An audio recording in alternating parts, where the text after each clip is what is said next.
Kasih karunia dan damai sejahtera dari Allah Bapa kita dan dari anaknya Tuhan Yesus Kristus menyertai kamu sekalian. Amin. Shalom, saudara-saudari, sahabatku yang terkasih di dalam nama Tuhan Yesus.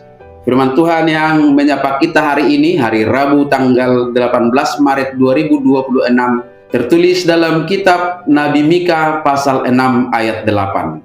Mari sahabatku, kita simak dan renungkan firman Tuhan yang menjadi kekuatan dan inspirasi untuk menjalani hari ini. Demikian. Hai manusia, telah diberitahukan kepadamu apa yang baik, dan apakah yang dituntut Tuhan daripadamu, selain berlaku adil, mencintai kesetiaan, dan hidup dengan rendah hati di hadapan Allah. Nunga di pabotohon ibana tuho wali zolma manang aha na denggan jala manang aha na niluluan di Jehovah sianho daholan na mangulahon dohot holong niroha di habasaon jala marpangalaho haserepon maradopon debatam. Demikian firman Tuhan. Saudara-saudari sahabatku di dalam nama Tuhan Yesus, berbicara tentang benang merah antara ibadah ritual dengan keadilan, kesetiaan, dan kerendahan hati. Sedikitnya ada 4 kategori manusia. Yang pertama, rajin beribadah sekaligus berlaku adil, setia, dan rendah hati. Yang kedua, rajin beribadah tetapi aktif juga dalam ketidakadilan, dalam ketidaksetiaan, dan dalam kesombongan.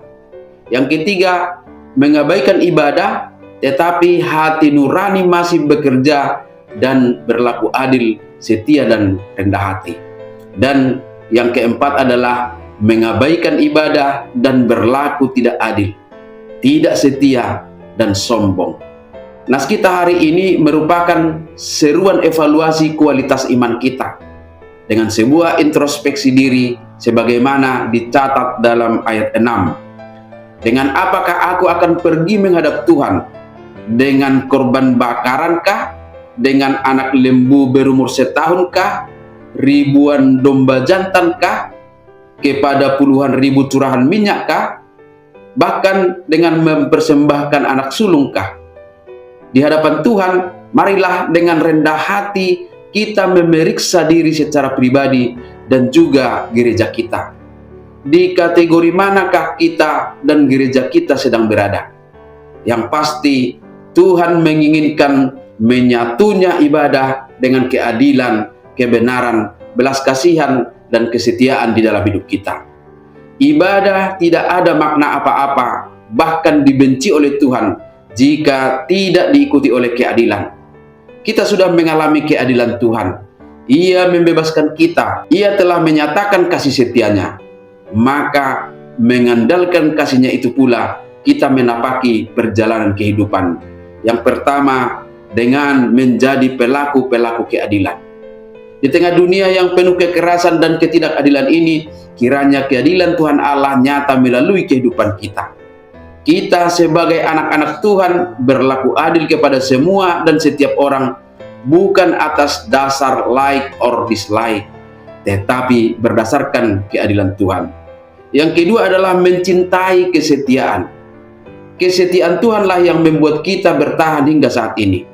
Itu yang kita terima, tentu itu jugalah yang kita hidupi. Mungkin kita bergumul karena menghadapi orang-orang yang tidak setia. Kita tidak perlu menambah jumlahnya. Dengan pertolongan Tuhan, kiranya kita dipakainya menabur dan menebar kesetiaan. Kesetiaan kepada Tuhan, kesetiaan kepada kebaikan, kesetiaan pada janji yang baik. Dan ketiga adalah hidup dalam kerendahan hati. Kerendahan hati hanya bisa terjadi ketika kita benar-benar mengimani bahwa hidup ini sepenuhnya adalah anugerah Tuhan Allah. Karenanya tidak ada kata sombong dalam kamus orang beriman. Firman Tuhan dalam Amsal 18 ayat 12 berkata, kesombongan mendahului kehancuran, tetapi kerendahan hati mendahului kehormatan. Amin. Selamat beraktivitas, Tuhan memberkati.